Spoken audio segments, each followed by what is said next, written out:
Hello, Vermonters. John Clark here to talk about another issue that I think we all should pay attention to. I can't control national and international events, but by understanding them better, I think we can make better local decisions, and that's why I cover a lot of these issues. And in an article I have out just now in American Thinker is about something called DEF, which is diesel exhaust fluid. And our trucking industry is totally dependent on it, and all of our trucking fleets, which of course in America means the large portion of our food supply, because most of our food comes from California to the rest of the country. This is an ongoing problem. This, as we'll see, really started becoming a real crisis in 2021, and I want to explain to you some of the roots of this, but it's connected to urea shortages in fertilizer. I talk to farmers around here in Vermont all the time. In addition to other shortages, there are urea shortages, and they're double the normal price at like $1,000 a ton or close to. And these are all connected again to natural gas and fossil fuels and the inflation of those, which is connected to some very poor policy decisions of this administration. Inflation producing monetary policies have really fueled inflation while President Biden denies it. And they've also inflated prices of fuels. And so now we see this coming through in these essential components.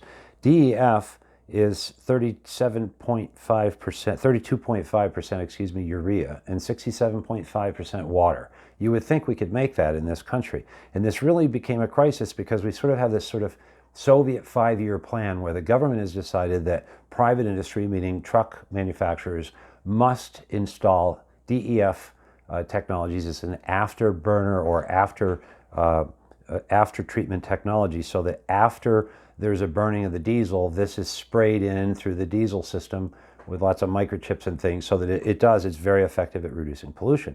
But there wasn't a plan to produce the DEF, and we're dependent on China for this. So now, as the years have gone by, more and more of the trucks in our national fleet for trucking are dependent on DEF, and they don't run otherwise. They will go 5 miles an hour or not at all. I've been kind of amazed as I've researched that aspect of it, just how dependent now we all are for our food on DEF that's largely produced in China. Now, China, meanwhile, is the biggest exporter of DEF and urea, I believe, producing a lot of it around the world. We have other crises around the world. Europe has a shortage of DEF production because of high natural gas prices and shortages. Russia has disrupted that. Australia is more like us, and they're having crises, and their fleet is threatened.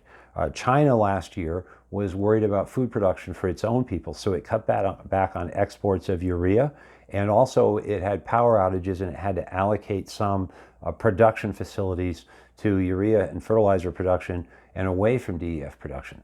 So there has been a huge cutback of exports, and it was stated that there would be no urea exports from China until June of 2022, and that's where we are now.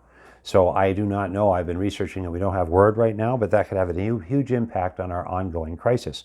And the question is, where will we produce the DEF for American trucks if we can't get it from China? And why are we not already looking at those solutions? Because it doesn't really look as if this administration is any more on top of this and the other problems than it was with baby formula.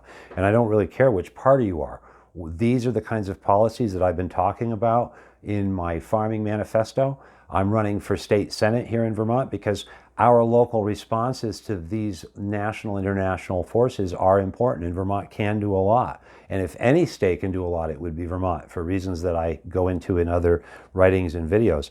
And we can become more agrarian, and we can shift our use of foreign or dependence on foreign shipped goods, and that would reduce our dependence on DEF and our vulnerability. But it would also reduce all of the pollution that's involved in generating this urea and trucking it over from China and trucking goods from California, many of which we can grow here. Ultimately, the more the costs of energy go up, the more the cost of foreign food will go up, and the more economically viable it's going to be to grow it at home. Farming isn't a bad thing. It's a lucrative multi-billion, multi-trillion-dollar industry, and it's time Vermont got back in the game. And regenerative local agriculture is the way to do it. So I hope that you will watch with me the unfolding problem with this DEF stuff, and why here in Vermont we need to be reactive to this problem and look again at our own dependencies and our own consumption patterns and how it is that we can make them more efficient, more culturally responsive and aware, less environmentally destructive, and safer for all of us, for the environment or for our food supply. Now, Vermont law requires that I tell you that my name is John Klar and I approve of this message. Thanks for listening.